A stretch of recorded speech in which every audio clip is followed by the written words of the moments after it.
America's exceptionalism has not worked for many people. But they still hold on to this notion of being exceptional and returning to a point when the exceptionalism sort of was in their favour. So the clue is in the name. Make America Great Again, right? It's a backward-looking philosophy, and we've talked about this to death over the last 6, 7, 8 years. Not quite to death, but that sort of that hankering after a golden age, which never really existed. You know, the sort of paintings of Norman Rockwell, where there were white picket fences and everybody seemed to be happy, and you know, all of that stuff, which was essentially propaganda. I mean, Rockwell was a propagandist, and yet people really believe that America existed. It's a bit like the thing that I talked about on Twitter with shitstalgia, you know, like the notion that you get these Facebook and Twitter accounts which will show like villages or sort of film of London in the 1920s or 30s when there were lovely buses and everyone looks thin. The reason everyone's thin is because they were smoking themselves to death and there wasn't enough food. And the reason that there are lovely buses everywhere is because everyone didn't have cars to the extent that we have now. So this sort of constant looking back of a sort of, you know, misty celluloid era of American greatness that never existed is a fatal part. But it's an idea, isn't it? That they're But waiting to be golden captured. ageism is literally as old as civilization. Everybody's harked Greeks back started since it. the Greeks. I see. So it's a sort of thing that we do to psychologically comfort ourselves. Yeah, or and also everybody feels the past is better, mainly because they were younger, right? Or weren't there. Or weren't there. Yeah. But I just want two things before we get to the pandemic. I think that's really interesting what you said about that. Let's talk about something else which is related to shitstalgia and to what is going on in America right now as we speak. So the Department of Defense wiped out all its DEIs, and all the pages. They happened to wipe out the history of the guy with African-American background who was raised the flag at Iwo Jima, and happened to wipe out the Tuscany, the Navajo code breakers, right? Yeah. Key, racism is a lot of this, isn't it? In a way that I don't think British people understand. It hadn't had a civil war, which is partly based around slavery, didn't have Jim Crow, didn't have civil rights. It seems, I'm not saying it's all, because obviously there are prominent members of color, people of color in the Trump administration heading the FBI. But that is a strand of it, isn't it, would you say? And that comes from America's deep divided racial fissures, because, you know, you have a country where 10-20% were not voluntary migrants. You know, like 5-10% left of Native Americans who were involuntary occupied. But then you have a large section of Americans who didn't go there, tempest-tossed, you know, yearning to be free, were taken there and shipped by the British. So America's Gilded Age, or whatever they call it, is they view that as the late 19th century, right? That's very interesting, because after 1900 and up until I think about 1920, the population, maybe it was from 1890 onwards, the population of the United States almost doubled as a different wave of migrants came into America.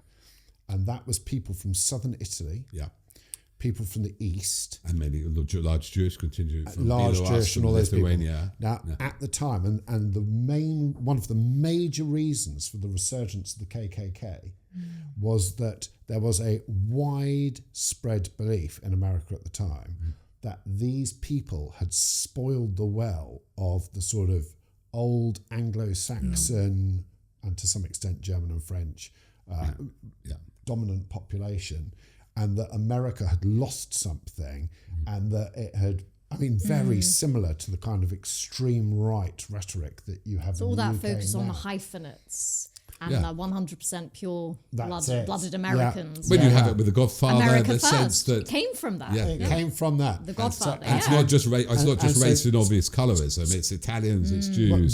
So the treatment of Italians, migrants into America is something fairly shocking, which a lot of history has kind of wiped. You know, they were, but of course, the black people of America, black Americans, are the people who suffered more than anybody, and you're right. It's shocking. I mean, it still prevails now, but it's shocking that well into the 1960s and even really into the 70s, you had Jim Crow laws essentially still going on. And very segregated cities. It's changing a bit now, but I lived in Boston in the 80s, and I went to a suburb just accidentally called Roxborough, which I'd never heard about. Nobody told me about. I was living in a white suburb. Everybody was black. You know, it was complete segregation in a way that you just couldn't conceive of even in Brixton in the 80s, where it might be 60, 70% black. It was everybody. Hardeep, do you think that is one constituency? The other one I'm wondering, and it's very much along RFK, and this is getting to you in the pandemic and the attack on science, climate science, is what Trump mustered together was a strange coalition. So we've got that historic racist, Jews will not replace us, as they said in Charlottesville with their tiki candles, right? That's the people in that protest in 2017. He obviously has that base. And then you have, we'll hold back on the oligarchs and the meme coins and all those people.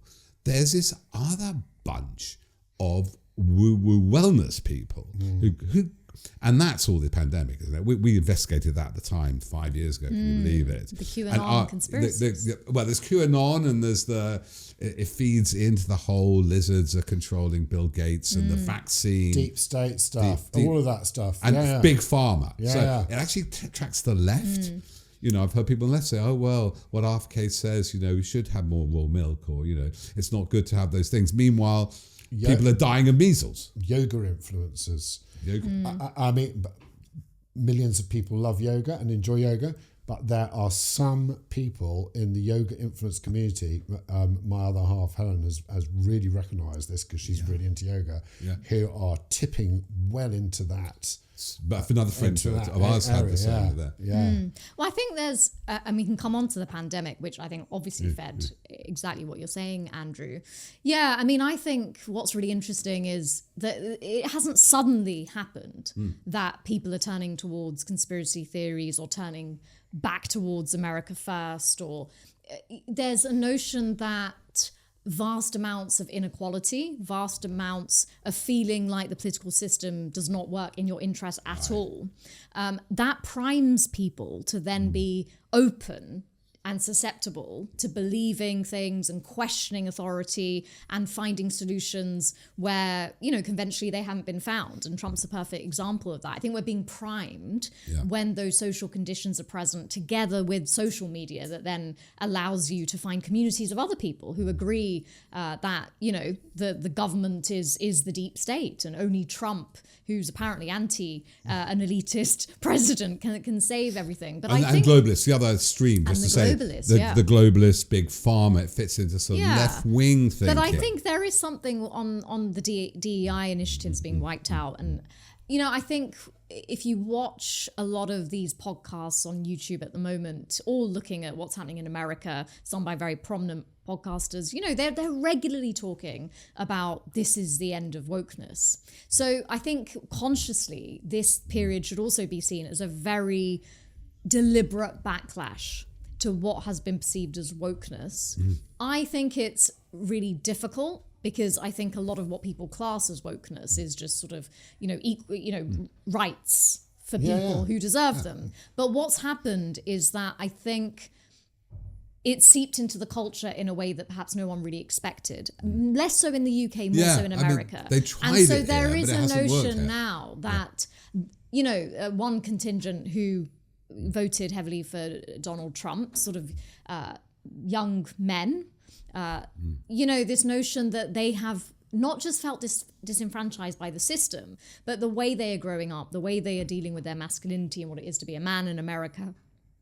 All the messaging around, you know, Me Too. There was always going to be a backlash against very, you know, reasonable and necessary movements like Me Too, like the notion of white privilege, which, whatever the merits of it, and I think it does have merits, the way it's communicated and the messages that people are getting is, well, how is my life privileged? Because I don't make enough money. And that sort of, that breeds resentment that people like Trump capitalize on. So I think also this is Trump coming into power saying very deliberately and consciously, that woke stuff, we're done with it. It's gone too far. And that includes feminism. Can I just say, it's not just, it's a deliberate thing. It's not just sort banned a lot of women it from is racism, generals. but it's also the sort of the need to say no. this stuff has gone way too far. It's not looking after the interests of the vast majority of people anymore. And I don't know, again, it's slightly different in the UK, where I don't think these ideas really took root as much as America. But I have to say there is an argument to be made that, you know, some of the messages have been counterproductive because they have made a lot of people really bitter and primed. Some of them are falsely towards portrayed, you know, as we know. The rot isn't as deep in the UK. This goes back to what I said at the start. Right. Yeah. These are symptoms of a rotten America. And you've got a cult leader, essentially. So anything that goes wrong in America, anything that goes wrong with MAGA, any failure, because it's a cult, will not be blamed on the cult leader or the prophecy. Really so this does go back to stuff we talked about before. So you are going to have them blame woke people, transgender people, minorities, people who didn't want it to happen. Much as we had actually with Brexit, it was that the Remainers didn't believe strongly enough in the project that they had fought against. So do you think so that when prophecy fails, when cults fail, they never blame. So Trump will stay divine with his even if followers. the economy tanks, even if everything tanks. Musk and Trump among that core will remain. It's Leon Festinger, When Prophecy Fails, 1950s.